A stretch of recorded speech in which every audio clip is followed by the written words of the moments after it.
Hey folks, Dr. Gerstmar from Aspire Natural Health. Good morning, good afternoon, good evening, whatever you happen to be watching or listening to this. I hope you're having a fantastic day. Today I wanted to talk about the fact that there are no perfect people. There are no perfect people. Now I'm sure you're going, well, yeah, I know that. But of course, we know that, but we don't act like that, right? All of us, every single one of us, want to be liked. We want to be thought well of. We put our best foot forward when we're meeting or dealing or interacting with most people, except generally those people that are closest to us, where we sort of let it fly, we let it loose, and we are real with them, right? Not only do they see our high points, our good things, the great qualities about us, the things that we accomplish, but they also see our low parts as well. Those times that, we fail or we don't do the thing we're supposed to, or,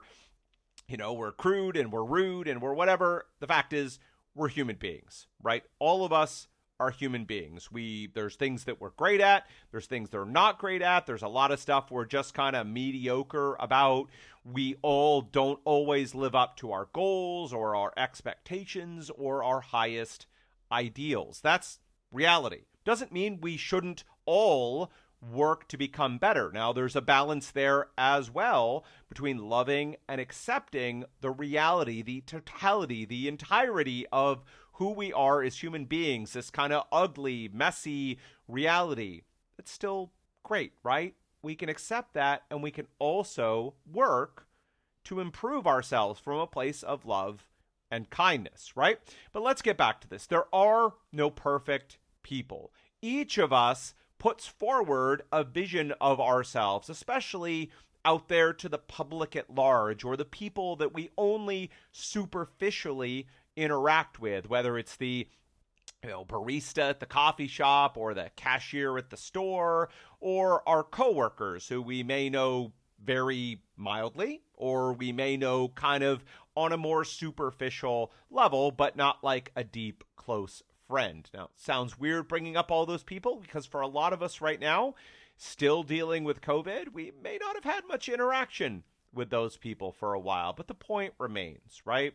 That many of the people that we interact with, we're putting our best foot forward. We don't want to let the barista know at the coffee shop, how bad our day has been or how we've done or whatever, right? We want to put our best foot forward. And this is only magnified by social media. Now, I don't want to pick on Instagram in particular. It's definitely not my social media of choice. I know it works for a lot of people, and if it works for you, great. But there's at least this idea, right, of the Instagram life, that it's all these great pictures of someone eating fantastic meals or exercising or on this fabulous vacation or looking beautiful or being surrounded by a beautiful spouse or a loving, smiling family, the perfect life that's put out there. And logically, we get it, right?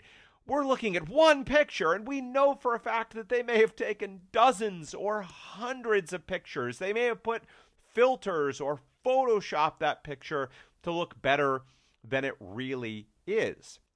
We may recognize that, but let's face it, what we end up seeing or feeling or believing is that other people have their stuff together. This other person is a fantastic wife and mother and in awesome shape and making a ton of money and, living that perfect life. They're way up here and, oh man, now I'm down here. I feel terrible about myself. I don't have all those things. I look at other people and I look at the great things that they're doing. I assume the best. And I look at myself and I see the worst. They're always eating great meals, except honestly, they're probably not, right? They're human beings. They're in fantastic shape. Maybe they are, right? But it's easy for them or whatever. And look how ugly and terrible I am, or all of these other things, right?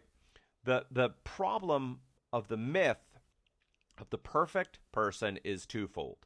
One, it makes us feel terrible about ourselves and focus on all of our flaws. And two, it sets us up for unrealistic expectations. unrealistic expectations.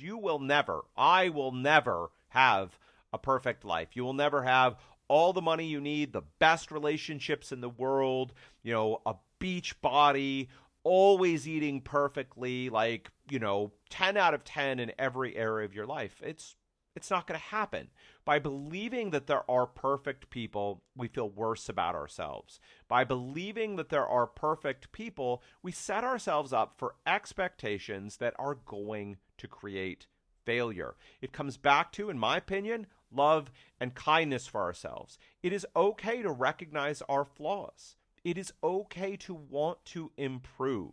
But when we use it as a stick to beat ourselves with, not only do we not reach our goals, but we make ourselves sicker and we make ourselves more miserable in the process. So if you find yourself getting caught up in this idea that other people are perfect, here's the thing to recognize, right? With love and kindness to all of us, they're not.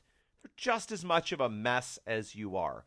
Maybe they do have their food dialed in, but then they have problems in other areas. Maybe they've got a beach body, but they have problems in other areas. Maybe they're richer than rich can be, right? They dive into swimming pools full of money, but they still have problems, right? All of us have issues, which is a call for kindness for all of us and to recognize that we all have our issues. So, there are no perfect people. If you find yourself comparing yourself to others, beating yourself up over it, the first step is to simply recognize that that's happening. And then, as you can, start to recalibrate yourself. One, recognize they're not perfect. You're looking at a very sanitized, very groomed or selective view of their lives. They're putting their best foot forward as well, just as we all do from time to time, right?